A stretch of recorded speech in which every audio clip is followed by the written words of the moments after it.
I am Inka Larissa. And I am Jennifer Rose. Whisky Sisters, the podcast. We're two whiskey pals serving a weekly whiskey podcast and rocking your whiskey world. Exploring the whiskies and distilleries of the world and meeting amazing people along the way. We'll be sticking our noses into our drams and all things whiskey. So fill your whiskey glass and join the fun. You're listening to Whisky Sisters, the podcast. Howdy, partners. Today we are sampling Tomatin Distillery's Italian collection. Super exciting. I was about to say arrivederci for hi, but Inka reminded me that means bye. So I'll not bother with any more Italian in this episode. Ciao, salve. Okay, so let's stick our noses into the latest whiskey news before we stick our noses into these whiskey glasses. Stick your nose in it. Don't believe everything you hear in this podcast, because Octomore is still available. On the previous episode, we accidentally, mistakenly said that Octomore is no more, but it's just the 14th series, and we've been advised by Bruladi that there will be more series in the future. So Octomore is still here, just not the 14th series. Trade Union Unite has confirmed that more than 500 employees of Chivas Brothers distilleries in Scotland will go on strike this month. The move comes after the whisky company failed to improve on its pay increase offer, having announced an eye-watering profit last year. The strikes will take place from the 11th to 14th of December and will see a series of 24-hour stoppages across various Chivas Brothers facilities. In addition, a ban on overtime and short notice shifts will also be in effect from the 11th of December. So looks like people are following through with their, I was going to say threats to strike, but their call to action. I think it was 6.4% increase that they were offering, and then most of the people declined it. So we'll see what happens. The value of fine and rare whiskey auctions has declined, although the volume has increased by 10%, according to a report from corporate finance boutique Noble & Co. The report found that the value of bottles sold for more than £1,000 at auction fell by 7% year on year, although the volume increased to more than 8,500 sales in year to October. And the report comprises more than 3.20 million data points from more than 160,000 transactions over the past 12 months. Noble & Co. said these numbers suggest inflation is impacting investors' confidence in the rarest and most expensive whiskies. Oh, people saving those pennies. Yeah, like all the millionaires still saving. Bordeaux Index has brought back its 12 casks of Christmas campaign for a second year, which see a new cask of investment-grade whisky available to purchase each day. Investors interested in expanding their collection through the ultra-luxury advent calendar. This must be for the people with money that aren't feeling shy to open the purses. Yeah. And this will start on the 1st of December and people need to sign up via a dedicated form online to receive an email of the cask as it goes on sale. Much like an advent calendar, each festive cask will only be revealed on the day, meaning those wanting a particularly special Christmas surprise this year will have to act fast, Bordeaux Index said. Although the current collection are not being revealed in advance, last year's collection saw whisky such as Dalwyn Sherry Butt 2007, Royal Buckla Sherry Butt 2012, and Glenrothes Hogshead 2007. This is crazy. I saw the prices from last year, like some of those were £24,000. What? I know. It's like, seriously, rich people, fun and games. Indeed.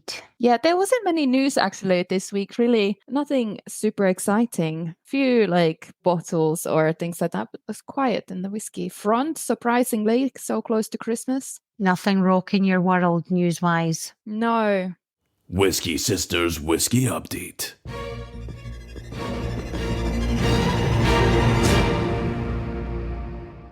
We have news of our own. Drumroll. So we have been doing the podcast for 2 years now. God, time flies when you're having fun. For sure. When you're drinking. Yes, and we feel like it's time for something new adventures. So we've been releasing episodes most weeks apart from our breaks, and we will keep doing so until we hit 70 episodes. So Whisky Sisters podcast, our last episode will be on the 20th of December, 2023. Yes, Christmas special and the final. So we will still be Whisky Sisters. We will we'll be doing fun stuff together, and we are open for new adventures. We sure are. We've not secretly fallen out and clawing for the Whisky Sisters podcast empire and impersonating each other. There's nothing as salacious and juicy as that. But yes, as Inka says, we're off to have more fun.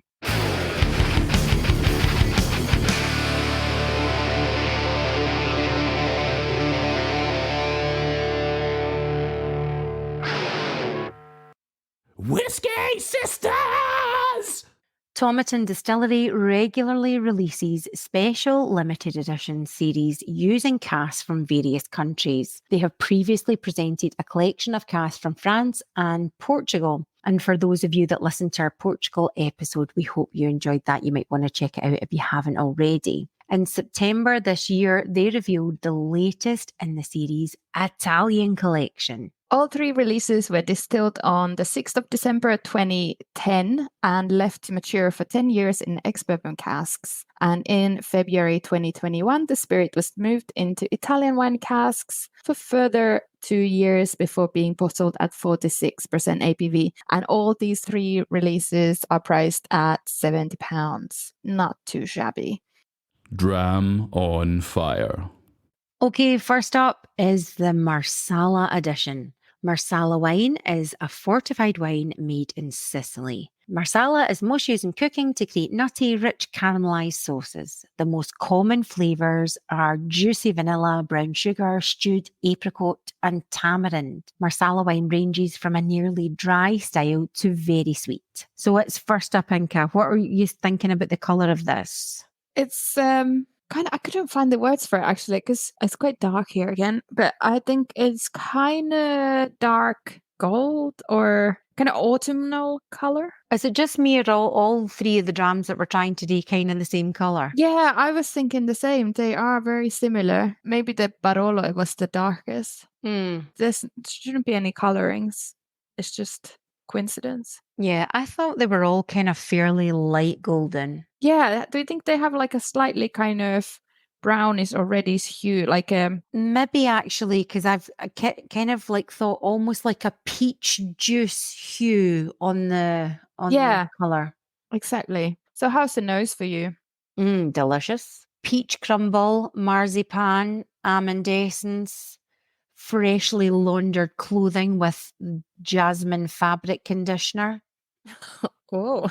And I found it then a wee bit more caramelized, like soft caramel toffees. I thought it was delumptious on the nose, or maybe even sweetness of freshly made Krispy Kreme donuts opening the box. Ooh, ooh, ooh. Oh, I was getting kind of barley at first and some dried fruits on porridge. Okay. And kind of like distillery smell. You know, like when you walk around distilleries and you get all these smells when the whiskey is being made. Like a fruity fermentation-y smell? Yeah. Yeah, that's exactly that. Then I was getting some cranberries and rye bread cooked in milk. I know, it sounds gross, but it's stuff that my mom used to always make when we didn't have any food in the house. So she would just cook stale rye bread, cover it in butter, fry it in a pan, and then put milk over it. Too cute. I was wondering if it was like a French toast situation, like eggy bread there for a minute, but nah, just milk and butter. Yeah, it's like you cook it in the milk and the bread sucks a lot of the milk and gets all soggy and stuff. It's pretty gross, but I used to love it. I was going to say, is it tasty? Did you like it? Yeah, I did. I actually did, but I don't know if I would like it now. Wouldn't be too excited now. No. But yeah, I like the smell. So how about the palate? So I found it less sweet on the palate, kind of lemon zesty, those kind of ginger spicy, white pepper spice. But then the kind of in the mouth, it felt almost like popping candy for a little bit. Not like because it was super duper spicy, but just it felt a wee bit like zing-tastic in the inner cheeks of my mouth. Then it softened and went sweeter, like that juicy, damp sponge pudding with like a toffee sauce. And I was enjoying that sweetness coming through. Oh, actually, I forgot to say, with the air, once it opens up on the nose, I was also getting like candied orange peel and kind of like Christmassy smells and some citrus and kind of just like red winey smells, like tannins maybe. Okay, cool. So funny that on the palate, I was getting more sweeter notes at first. So I was getting white chocolate coated raisins. Then, like those dairy-free vanilla pudding, kind of slightly custardy dessert things. Christmas cake with vanilla icing. And just loads of Christmassy baking spices. Oh, nice. And some Italian blood orange. But I don't know if I was just in the mood for Italian blood orange. Nice. With the air, I think it got a little bit spicier and more citrusy and a bit some vanilla as well. And the finish for me was kind of like medium to longy lingery and kind of more of the same from the palate. I've not got anything too specific on the finish tasting note wise. No, I was thinking like citrus and kind of just those sweeter notes from the oak. I quite enjoyed that. Oh, I'm surprised to hear you say that because you didn't your vibe didn't sound too enthused. Like it was nice. It wasn't like didn't rock my boat, but it was also kind of nice. Like definitely the air really helped. There was no engine revving, but you were kind of putting along quite the thing. Yeah, I quite liked the whole Christmassy vibe.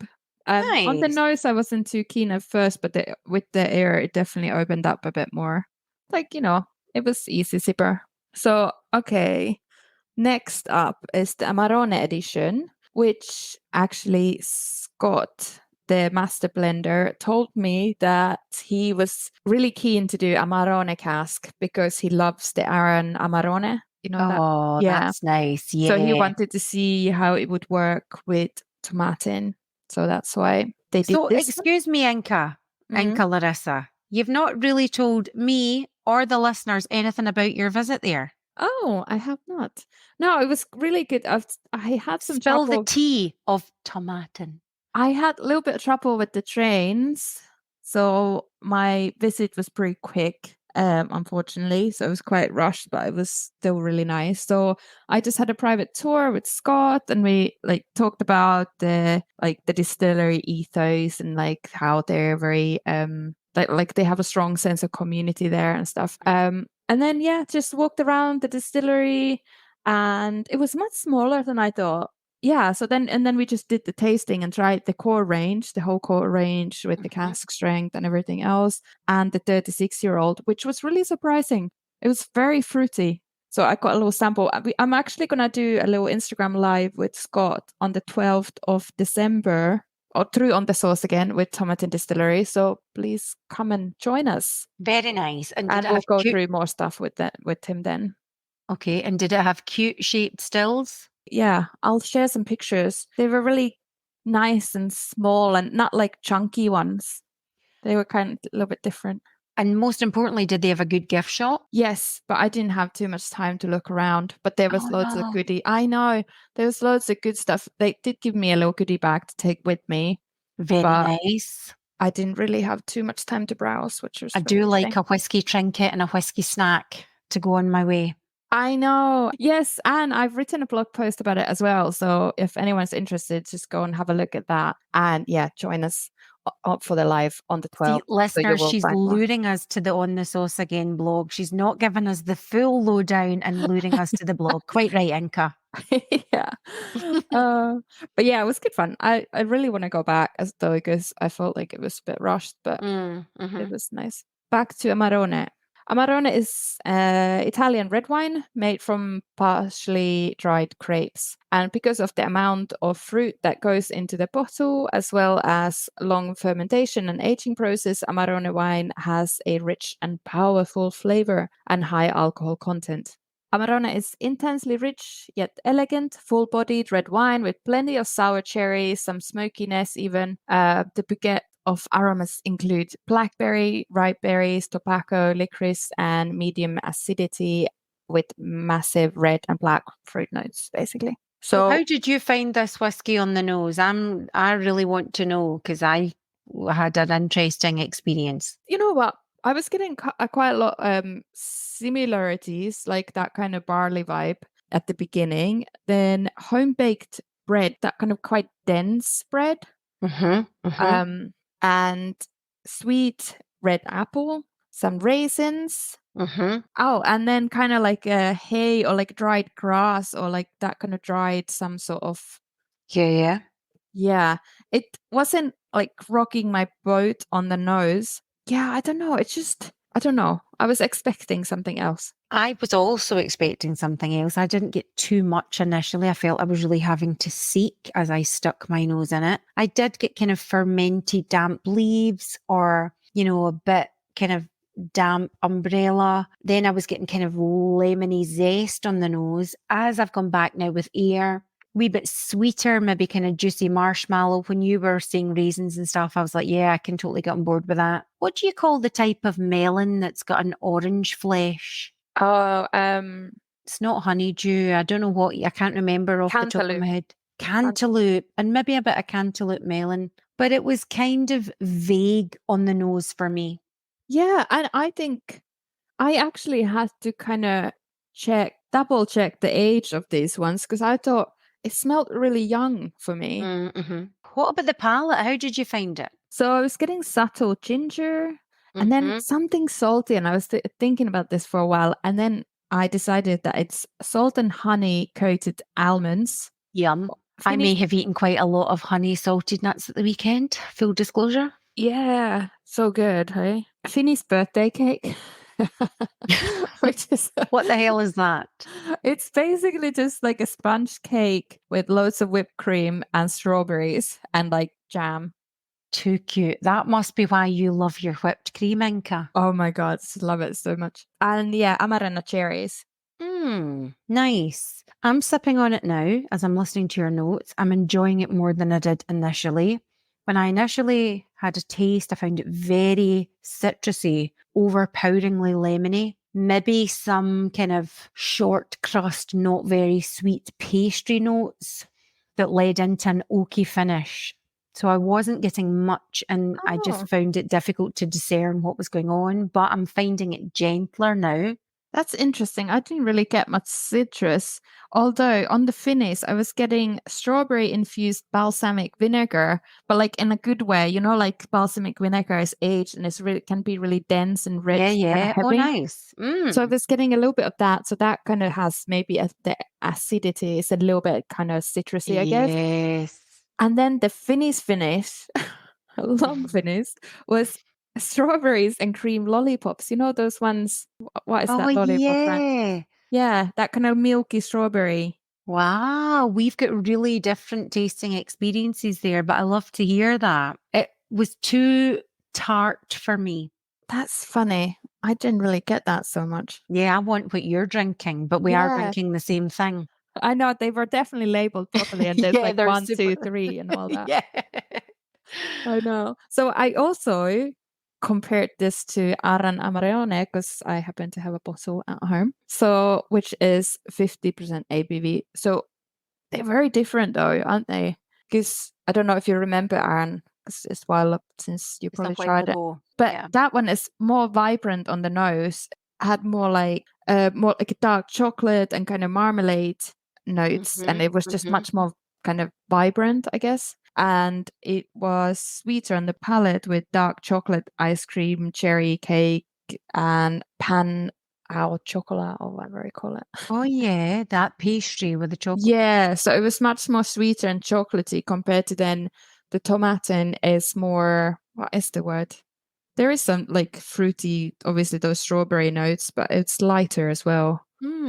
Yeah, interesting. The hugely different tasting experience then too with the same finish, or from Amarone. We're not saying the same source of Amarone, but yeah. Okay, and third up is Barolo Edition. Barolo is a red wine produced in the Piedmont region of Italy. The wines are made from Nebbiolo. How do you say that? Is that right? Nebula. Yeah. A small, thin-skinned grape. Oh, maybe it doesn't take criticism very well then. Generally high in acid and tannins, Barolos are often compared to the great Pinot Noirs of Burgundy. Rose flower, tar, and dried herbs and aromas are frequently associated with Barolo wines. The taste can vary depending on the vintage year and the particular winery you purchase your wine from. However, some of the general flavour characteristics of Barolo include cherry, violet, rose, red fruit, sweet spice, and earth tones. Yeah, I do like a Barolo. I don't really like red wine, but my other half does, and he talks about a slice of red wine, a Barolo, as if it's like quite like, I don't know, like a bit heavier than some other red wines. Is it? Can be. Yeah, it can be. And it's kind of nice wintry wine for sure. So yeah, I think this one was probably the darkest in color of all three. How was the nose for you on this one? A wee bit more candied sweetness, so Christmas candy canes, red plump grapes, red wine vinegar, a bit of haybarn, and less sweet than I expected. Yeah, I guess there's a little bit on those tannins. I was getting dried fruits, damp forest walk, kind of mushroomy edge in there, cherry yogurt. Oh, good call. Black currant cordial. My mom used to always make her own. I was thinking that. And cranberries and red apple. So very kind of autumnal aromas. For sure. Nice. Palate. Chat to me about the palate. I found this the sweetest of all three. No, did you? Yeah, and also kind of spiciest as well. I was getting rosemary. Yep. I can't read my own handwriting. Rosemary, I was getting toasted oak, almonds. I don't know what that says. There was some caramel. You tell me what you were getting and I'll try to read this.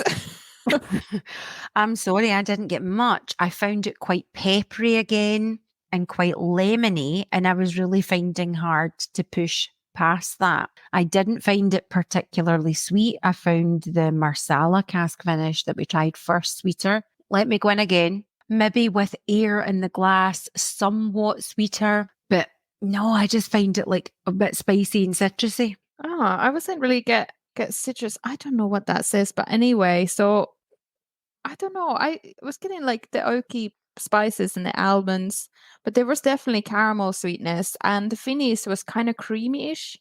And I was thinking also potato peel.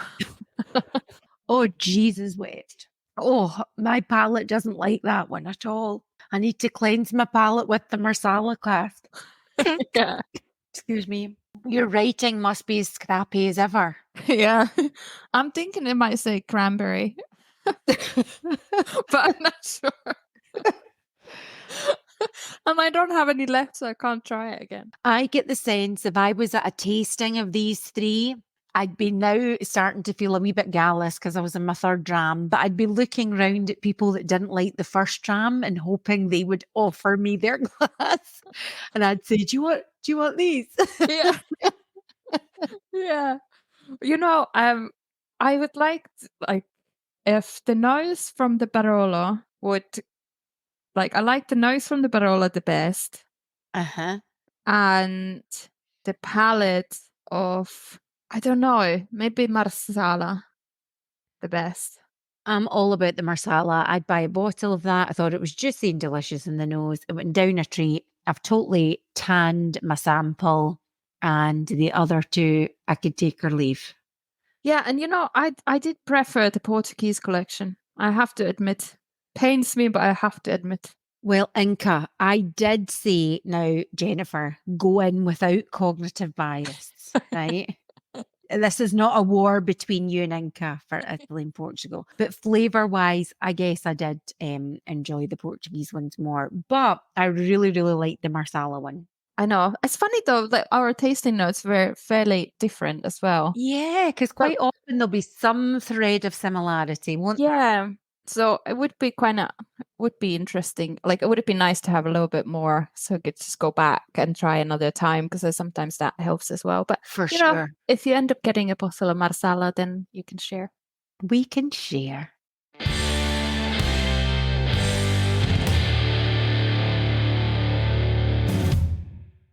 Whisky Sisters Whisky Fact. Have you tried any Tomatin core range whiskies? Do you know, I'm not sure is the answer to that, because I have been at Whisky Festival and it all got a bit hazy. I think I was at the Tomatin stall once and I think I was enjoying them, but I can't give you any articulate feedback. I'm not sure. So, But I do have a kind of like, oh yeah, I like that whiskey in my head, you know, so yeah.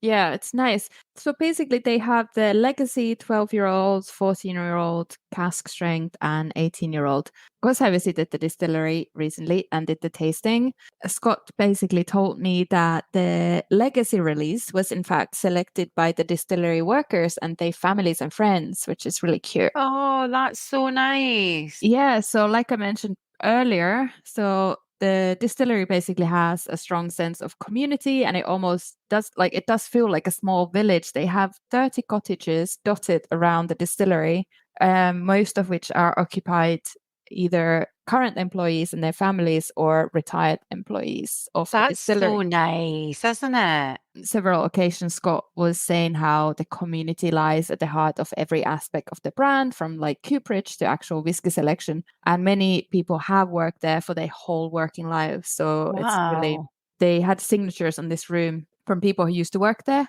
And there's different generations as well. So like whole family's been working there. It's quite cool. That's very nice. Yeah, so back to legacy bottling, the distillery or the distillers created different batches and gave the staff samples to take home to try with the family and friends, and then they submit their favorites. And it was almost unanimously Spit it out, Inka. Pretty much everyone selected. Pretty much everyone selected the current legacy release. That's so nice. That was nice that everyone actually enjoyed it the most, and that then became the first of the core range, basically. And it celebrates the community and their commitment to their craft. Well, that's a wholesome fact as we hurtle towards the festive season. Yes. And if anyone wants to know, if I should have just let you go to the blog post, but anyway, the 14-year-old is my fave. Oh. And also do like the 18-year-old and the cask strength. I like most of them, but yeah, I like the 14-year-old. That's a port cask finish, so I downed my sample very quickly when I was there. Always a good sign. Yeah.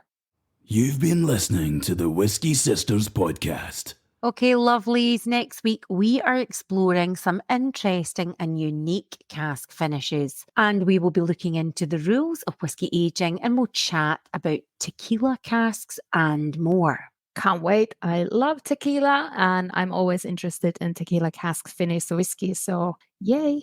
Tequila, it makes her happy. Yeah, it does make me dance. And we hope we've not made our listeners sad by saying that we will be rounding off our recording days. If you have any questions or anything you want us to cover in our final episodes, be sure and hit us up with a message and let us know. Yes, and meanwhile, you can still follow us on Instagram at Whisky Sisters Podcast, X Whisky Sisters, and Facebook at Whisky Sisters Podcast. And, we will still have our episodes available to all to listen even after we wrap it up. So you can have us on repeat if you like what you hear. Yeah, you can start again from the beginning. That's 2 years worth of episodes. Come on. Exactly. And hear my tasting notes. Oh, it's juicy and delicious. Arrivederci. Adios. Portugal won and Italy didn't. Na, na, na, na, na. See you next time, honey. See you next week. May your glass be full and your dram on fire.